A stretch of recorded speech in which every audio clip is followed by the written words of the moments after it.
Custody മർദ്ദന ആരോപണം നേരിടുന്ന DYSP മധുബാബുവിന് സ്ഥാനക്കയറ്റം. കോട്ടയം അഡീഷണൽ SP ആയാണ് നിയമനം. കഴിഞ്ഞ സർക്കാരാണ് സ്ഥാനക്കയറ്റത്തിനുള്ള ശുപാർശ നൽകിയത്. അനന്തകൃഷ്ണനുണ്ട്. അനന്തൻ, ഈ മധുബാബുവുമായി ബന്ധപ്പെട്ട് ഒട്ടേറെ കേസുകൾ ചർച്ച ചെയ്യപ്പെട്ടതാണ്. ഇപ്പോൾ പുതിയ സർക്കാർ വന്നതിന് ശേഷമുള്ള ഒരു അനുകൂല സമീപനമായി കരുതേണ്ടതുണ്ടോ, അതോ നേരത്തെയുള്ള തീരുമാനമാണോ? രതീഷ്, കസ്റ്റഡി മർദ്ദനത്തിന്റെ പേരിൽ ഒരുപാട് വാർത്തയിൽ ഇടം പിടിച്ച ഉദ്യോഗസ്ഥനാണ് ഡിവൈഎസ്പി മധുബാബു അടക്കം 3 പേർക്കാണ് ഇപ്പോൾ അഡീഷണൽ SP-മാരായിട്ട് സ്ഥാനക്കയറ്റം നൽകിയിരിക്കുന്നത്.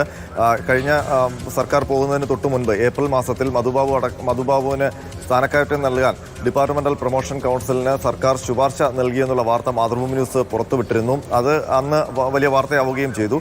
എന്നാൽ അതിലൊന്നും മാറ്റങ്ങളൊന്നും സംഭവിച്ചില്ല.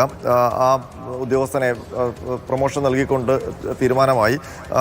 നിലവിൽ ആലപ്പുഴ സ്പെഷ്യൽ ബ്രാഞ്ച് DYSP ആണ്.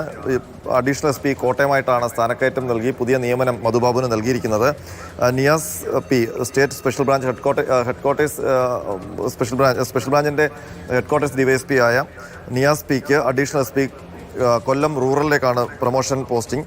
Jayakumar TR district special branch Kochi സിറ്റിക്ക് അഡീഷണൽ SP കോഴിക്കോട് റൂറൽ എന്ന പുതിയ നിയമനമാണ് നൽകിയിരിക്കുന്നത്. ഇങ്ങനെ 3 ഉദ്യോഗസ്ഥരെയാണ്. ഇതിൽ മധുബാബുവിനെ നമുക്കറിയാം കസ്റ്റഡി മർദ്ദനത്തിൻ്റെ പേരിൽ ഒരിക്കൽ ശിക്ഷിക്കപ്പെട്ട ഉദ്യോഗസ്ഥനാണ്.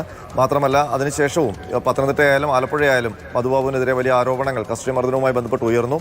അതേ തുടർന്ന് മധുബാബുവിനെ ലോ ആൻഡ് ഓർഡറിൽ നിന്ന് മാറ്റുന്ന സ്ഥിതിയും ഉണ്ടായി കഴിഞ്ഞ ഗവൺമെൻറ്റിൻ്റെ കാലത്ത്. അതിനുശേഷം പിന്നീട് ഈ ഉദ്യോഗസ്ഥൻ എങ്ങനെയാണ് ഡിപ്പാർട്ട്മെൻറ്റൽ പ്രൊമോഷൻ കൗൺസിലിൻ്റെ ലിസ്റ്റിൽ ഉൾപ്പെട്ടത് എന്നുള്ളത് വലിയ ആശ്ചര്യമായിരുന്നു. അത് സംബന്ധിച്ച് മാതൃഭൂമി ന്യൂസ് അന്ന് വാർത്ത കൊടുത്തതാണ്. പക്ഷേ ഇപ്പോൾ പ്രൊമോഷൻ നൽകിക്കൊണ്ട് ഉത്തരവ് വന്നിരിക്കുന്നു. ഏതായാലും കഴിഞ്ഞ ഗവൺമെൻറ്റാണ് പ്രൊമോഷൻ ശുപാർശ ചെയ്തത്. ഈ ഗവൺമെൻറ്റിൻ്റെ കാലത്ത് നിയമനം വന്നിരിക്കുന്നു. മറ്റ് 3 ഉദ്യോഗസ്ഥരെ അഡീഷണൽ SP-മാരെ SP-മാരായിട്ട് പ്രൊമോട്ട് ചെയ്തുകൊണ്ടുള്ള ഉത്തരവ് ഇറങ്ങിയിട്ടുണ്ട്. ശരി, ആരോപണ വിധേയനായ ഉദ്യോഗസ്ഥരാണ്. കഴിഞ്ഞ സർക്കാരിന്റെ കാലത്ത് പ്രൊമോഷണൽ ശുപാർശ വലിയ തോതിൽ ചർച്ച ചെയ്യപ്പെട്ടതാണ്.